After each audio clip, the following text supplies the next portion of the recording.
Google, इससे जो भी पूछो वो सब बता देता है।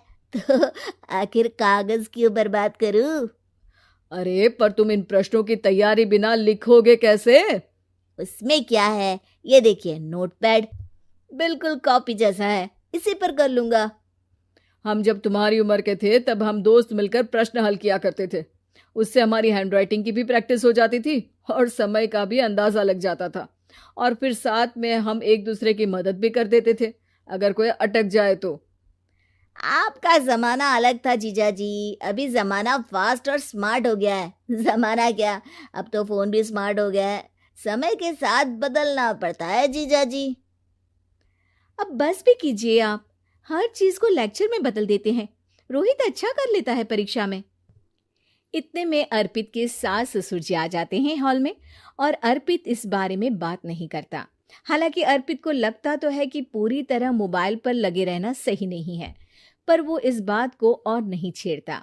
ऐसे ही 2 दिन निकल जाते हैं। समीक्षा, मुझे काम से फ़ोन आया था, मुझे वापस काम पर लौटना पड़ेगा। पर हमें आए हुए तो 2 ही दिन हुए हैं, अभी चले गए तो माँ और पापा को अच्छा नहीं लगेगा ना। अच्छा ठीक है, तुम रुक जाओ, मैं काम ख़त्म करके फिर लौट आऊँगा।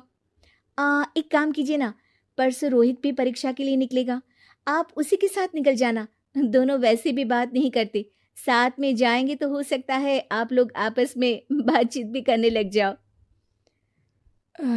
ठीक है, मैं काम को 2 दिन टाल सकता हूँ। उसी रात जब सब खाना खाने बैठे थे तो अर्पित अपने जाने की खबर बाकी लोगों को बताता है।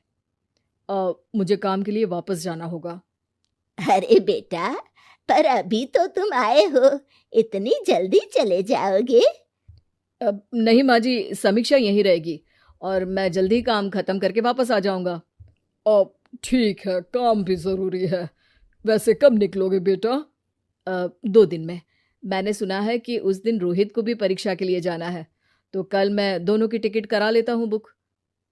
मेरी टिकट रहने दीजिए जीजा जी, मैं तो फोन से ही करवा लूंगा। हाँ, पर कोई दिक्कत हो गई तो? अरे कोई दिक्कत नहीं होती जीजा जी, फोन सब कर सकता है। हमारे फोन के रिचार्ज से लेकर टीवी का रिचार्ज सब रोहित यही फोन से बैठे बैठे कर देता है। अब ये नई चीज तो हमारे समझ के परे है, पर अच्छा है कि रोहित जानता है। हमारी मेहनत इतनी कम हो गई भाई। हाँ, पर अगर टिकट नहीं मिली तो? अर्पित की बात पूरी होने से पहले ही बिजली चली जाती है। अरे ये क्या हो गया, आपने बिजली का बिल भर तो दिया था ना? अरे नहीं, मैं तो भूल गया था। अरे टेंशन मत लो माँ। देखा जीजा जी, आप बिजली का बिल भी भर सकते हो, समय बदल गया है। एक बार फिर अर्पित इस बात पर बहस नहीं करता। अगले दिन जाकर अपनी टिकट करवाता है और पैकिंग कर रहा होता है जब शाम को अचानक से रोहित के चिल्लाने की आवाज आती है। नहीं, प्लीज प्लीज हो जा, ऐसा मत कर यार, प्लीज हो जा। अरे क्या हो गया रोहित? दीदी, सर्वर हैंग हो गया, मेरी टिकट नहीं हो पाई दीदी। क्या मतलब टिकट नहीं हो पाई? इतने में वहां रोहित की मम्मी और पापा भी आ जाते हैं। अरे क्या हो गया? माँ, मेरा टिकट नहीं हो पाया, सर्वर डाउन हो गया। अरे पर तूने तो बोला था कि हो जाएगा। हो जाता है, पर अब क्या करूं, ये क्या हो गया? अब कल की तो कोई बस भी नहीं है, ना ही अब टिकट मिलेगी ट्रेन की कल के लिए। मुझे तो कोई रास्ता नहीं दिख रहा। अब फिर लगता है मेरा ये साल बर्बाद हो जाएगा। घर पर एकदम से दुख का माहौल छा जाता है और सब रोहित को डांटते हैं, पर इतने में अर्पित वहां आ जाता है। आप सब रोहित को क्यों डांट रहे हैं? आपने ही तो उसे बढ़ावा दिया था ना।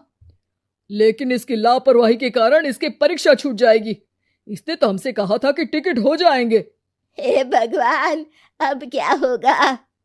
चिंता करने की कोई बात नहीं है, मैंने एक एक्स्ट्रा टिकट करवा ली थी। मैं समझता हूँ कि मोबाइल हमारा ही काम आसान करने के लिए है, पर उस पर ही पूरी तरह से निर्भर होना तो गलत बात है ना। रोहित टिकट को देखकर बहुत खुश हो जाता है और जोर से जाकर अपने जीजाजी के गले लग जाता है। सॉरी जीजा जी, मुझे आपकी बात ध्यान से सुननी चाहिए थी, पर थैंक यू सो मच। हाँ बेटा, तुमने तो इसका भविष्य बचा लिया। शिक्षा पर बहुत गुरूर होता है, जिस वजह से वो बानी को सिर्फ उसके सांवले रंग की वजह से नापसंद करती है और हमेशा उसे ताने सुनाती रहती हैं। बानी उनकी सभी जली कटी बातें सुनकर चुपचाप वहां से चली जाती है। तुम माँ और छोटी को कुछ बोलती क्यों नहीं?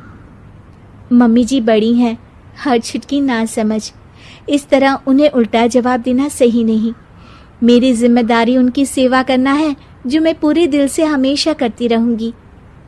ऐसा बोलकर बानी रसोई में जाकर रात के खाने की तैयारी करने लगती है। रात को खाना खाते हुए बानी की सास उसे कहती है, कल मैंने अपनी फ्रेंड्स के साथ किटी पार्टी रखी है, समय से सारा खाना बना देना और अपना मनहूस चेहरा लेकर ज्यादा उनके सामने मत आना, समझी? माँ, बानी आप दोनों की कितनी परवाह करती है, फिर भी आप उससे इतना बुरा व्यवहार क्यों करती हैं? अरे एक तो लव मैरिज करके इस कलमुही को हमारे सर पर लाकर बिठा दिया और अब हम इसे कुछ बोल भी नहीं सकते क्या? भैया तो इनकी तरफदारी करेंगे ही, आखिर इन्होंने पूरी तरह उन्हें अपने वश में जो किया है। जिसे जो करना है करे, बस कल मेरा सारा काम समय पर हो जाना चाहिए। इस पर सब खाना खाकर सोने चले जाते हैं और अगले दिन बानी जल्दी उठकर सास की किटी पार्टी के लिए तैयारियां शुरू कर देती है। जिस पर पार्टी शुरू होने के बाद सास की सहेलियां कहती हैं, अरे वाह री, तेरी बहू ने तो बड़े स्वादिष्ट समोसे बनाए हैं। हाँ भाई, रंग कैसा भी हो, खाना बनाने में बिल्कुल अन्नपूर्णा है। अरे इसकी भी क्या बात करनी, मेरी बेटी से मिलो, इसकी सुंदरता के आगे तो उर्वशी रंभा भी फेल है। उर्वशी रंभा को तो फेल कर देगी, पर क्या अन्नपूर्णा बन पाएगी? अरे इसे काम करने की क्या जरूरत, उसके लिए बानी है तो। और मैं तो इसकी शादी भी किसी नौकर चाकर वाले घर में ही करूंगी। बानी वापस रसोई में चली जाती है और किटी पार्टी चलती रहती है। उसी रात को बानी की सास गुस्से में चिल्लाते हुए अपने कमरे से बाहर निकल कर आती है। हाय रे, चोरी हो गई मेरे पैसे। पक्का इस कलमुही की वजह से हुआ है ये सब। अरे क्या हुआ माँ, कौन सा आसमान टूट गया? अरे आसमान तो उसी दिन टूट गया था जब तू इस कलमुही से शादी करके इसे घर में ले आया था। खुद तो आई ही, अपने साथ साथ मनहूसियत का काला साया भी मेरे घर ले आई। अरे हुआ क्या माँ? अरे मेरी तिजोरी में रखे पैसे कहीं गायब हो गए, सुबह ही देखा, अरे यहीं रखे थे। क्या आप मुझ पर चोरी का इल्जाम लगा रही हैं? अरे काली बिल्ली पर भी क्या कोई मनहूसियत का इल्जाम लगाता है? ऐसा बोलकर बानी की सास वहां से चली जाती है, जिसके बाद शिवम और बानी बात करने लगते हैं। देखो, मम्मी की बात का बुरा मत मानना, वो बस परेशान है ना, इसलिए कुछ भी बोल गई। वो परेशान नहीं, मुझसे नफरत की वजह से ऐसा बोलकर गई हैं। उन्हें मैं हमेशा एक आंख नहीं सुहाती। देखो बानी, अगर तुम चाहो तो हम दूसरा घर लेकर वहां शिफ्ट कर सकते हैं। आखिर तुमसे प्यार करके तुम्हें अपनी जिम्मेदारी पर इस घर में लेकर आया हूं, इस तरह टॉर्चर नहीं होने दे सकता। अगर आप साथ हैं तो मुझे किसी चीज की टेंशन नहीं, और आखिर वो हमारी बुजुर्ग हैं, हम उन्हें और छुटकी को इस तरह अकेले छोड़कर कैसे जा सकते हैं। इसके बाद बानी भी अपने कमरे में चली जाती है और अब हर रोज उसकी सास की तिजोरी से पैसे गायब होने लगते हैं। इसी तरह कुछ समय बीत जाता है और वो हर बार हर चीज का इल्जाम बानी पर लगाती है, पर बानी कभी कुछ भी नहीं बोलती। कल मुही नास पीटी, बहू को घर की लक्ष्मी बोलते हैं, ये तो पनौती बनकर आई है, पनौती।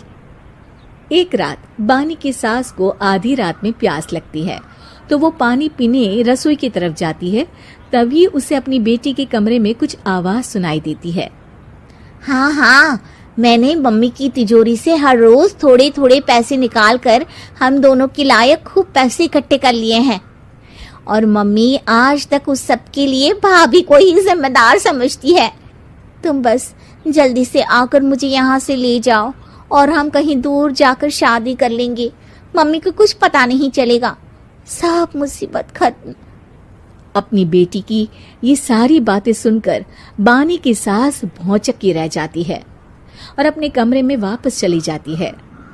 जब अगली सुबह बानी सास के कमरे में आती है, मम्मी जी क्या बात है, आज आप कमरे से बाहर ही नहीं आई? आपकी तबीयत तो ठीक है ना? क्या छुटकी कमरे से बाहर आई या तुम उसके कमरे में गई? नहीं नहीं, क्यों, जाना है क्या? मैं अभी चली जाती हूँ। नहीं, कोई कहीं नहीं जाएगा। इस पर वो बानी को साथ लेकर कमरे से बाहर आती है जहाँ शिवम भी होता है। वहाँ उसकी सास बोलती है, छुटकी मेरी तिजोरी के सारे पैसे लेकर अपनी माँ के बारे में कोई ख्याल करे बिना किसी लड़के के साथ घर छोड़कर चली गई। और बहू, तुमने मुझ जैसी सास की सेवा करने के लिए अपने ही पति के साथ दूसरे घर जाने से मना कर